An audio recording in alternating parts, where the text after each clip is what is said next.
Hello YouTube, and welcome to another Elder Scrolls lore video. Today we're talking about the Sload and their far-off homeland of Thras. This is a topic that has been requested several times over the last few years, and I've so far only touched on it lightly in a few older videos, so I felt like it's finally time to dedicate a video solely to this topic. That said, it took a while to get all the lore scraps together from all the games, so yeah, it took a while. So without much further ado, let's begin.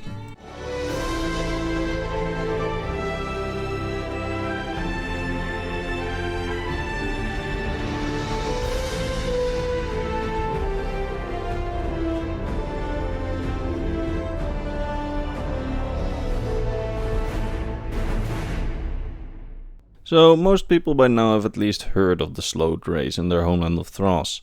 While this race of amphibious, often called slug-like creatures have not appeared in a lot of Elder Scrolls games, they've made a few appearances in the Elder Scrolls Adventures Redguards and the Elder Scrolls Online, with multiple Sloads appearing in the Elder Scrolls Online Somerset DLC. They are the masters of magic and necromancy, with teleportation and levitation magic being the primary method of transportation within their society.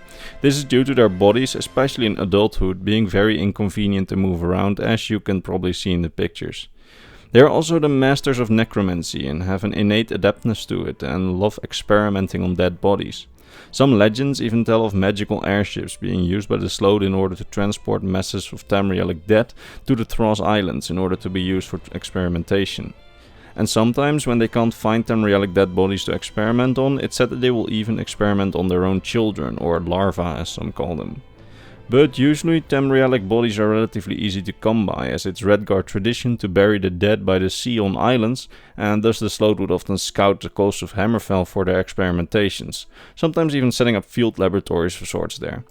Their society is known to have little in terms of morals or compassion, as Sloads are extremely self-centered and usually only scheme for their own benefits.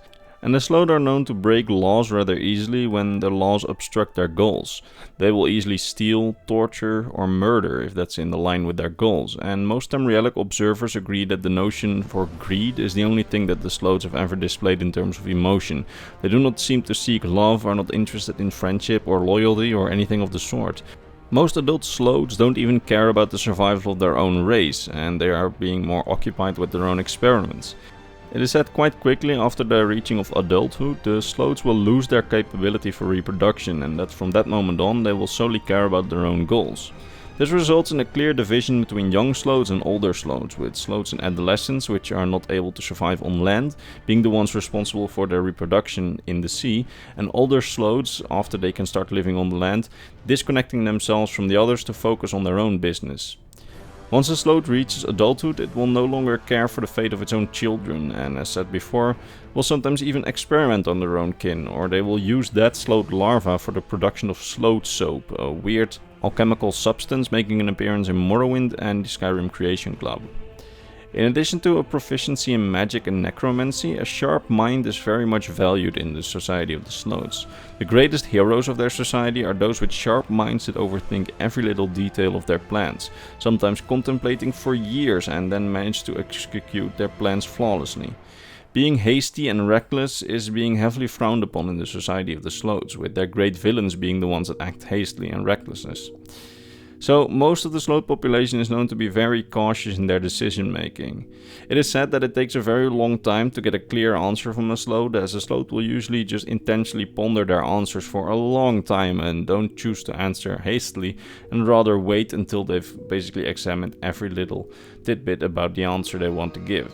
Something interesting to note here is that most of the Sload are known to be completely illiterate. They cannot read or write, they can only speak and listen. Their memories, however, are the best on all of Nirn, and their capabilities of their memory far exceed that of our own, with them being able to flawlessly remember everything since becoming sentient in adolescence.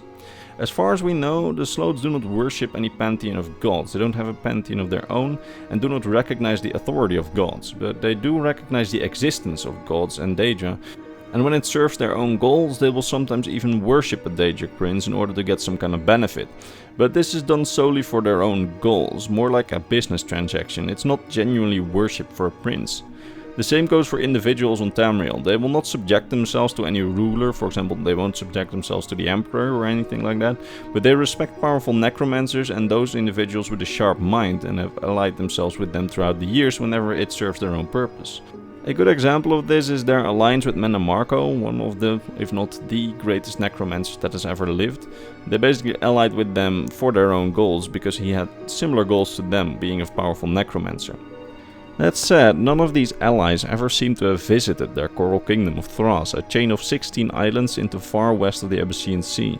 These islands constantly change sizes through unknown means, some say through magic while others say through the tides, and other Tamrielic observers simply blame it on inaccurate and incomplete accounts of the islands.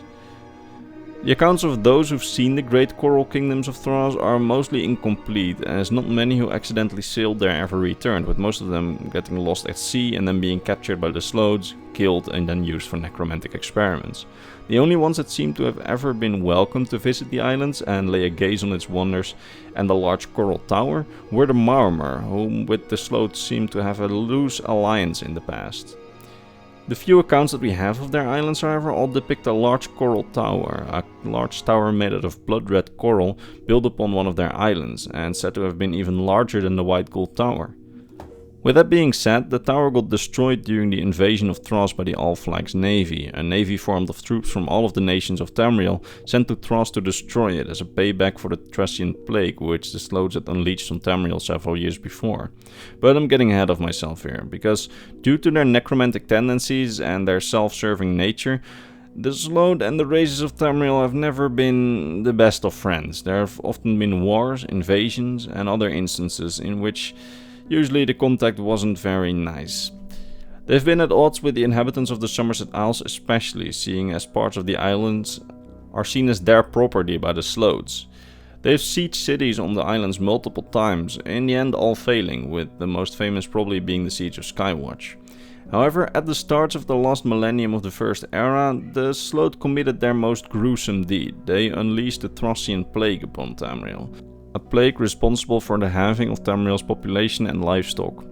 Once the plague had started to subside, the rulers of Tamriel assembled the largest coalition ever assembled on the continent and constructed a large fleet, the Alflag's navy, in order to burn Thras to the ground and kill every Sload that they could find. It is said that as a result of the invasion, countless Sloads lay dead, the coral tower was destroyed and the islands had sunken to the bottom of the sea. We do not know, however, whether the Tamrielic forces sunk the islands to the bottom of the sea and destroyed the tower, or whether the Sloads did this on purpose in order to ward off the navy, as the Tamrielic forces could not operate on the bottom of the ocean, while the Sloads are amphibious and thus can survive underwater. After this, the Sloads managed to regain most of their strength and assaulted Tamriel many more times, with their islands eventually completely re-emerging from the sea. But never again did they unleash a plague like the Thrassian Plague again. Perhaps even the self-centered Sload became averted to such an idea after the slaughter of their race by the Alflag's navy, as before their islands sunk, a lot of Sloads were killed. So, finally, what have we not covered in this video yet? Well, first of all, the case of Ngesta, the Sload that we can meet in the Elder Scrolls Redguards. This Sload managed to actually learn how to write, something that's very, very rare in their society, and as far as we know, Ngesta is the only Sload that ever did it. And it's said that Ngesta was feared for it within their own society. Second, it's said that the Sloads have a leader of some sort, or had a leader of some sort. From the very limited accounts of this that we have, it's said that this leader is a very large bloated elder Sload with the title Elder Descendant One. But what exact authority this figure has is unknown, as most Sloads are self-centered, and I can't imagine a very tight law working there, unless it's like a very libertarian kind of thing. And finally, there are multiple Sload kingdoms. The Sload kingdom of Thras is by far the most well known. However, the Sloads that we can see in the Elder Scrolls Online are actually sea Sloads, which are Sloads from the underwater kingdom of Ulvor Kus, which are said to have been founded by Sloads that were basically chased off the Somerset Isles by the first Altmerry inhabitants. We don't know the politics between the different Sload kingdoms, but we do know that the kingdom of Thras is by far the largest and most powerful. That said, this is basically all the information that I've been able to find on the Sloads. I hope you enjoyed this video, and if you did, consider returning for the next Elder Scrolls lore video next week. My current video schedule is a bit shaky as I'm working on a big channel anniversary project that drains a lot of my time and resources next to the university and work, so I hope you guys enjoy the videos and that I have time to put out. This one was a long time coming and it took a long time to fact check all the sources, so I hope you guys had a good time with it. That said, allow me to thank my top patrons, Mr. Bernardo Binda, Gabriel Binda, Mr. Para, Mr. Christmas and Mr. Daniel Deli, and of course all the others on screen that make my lore videos possible.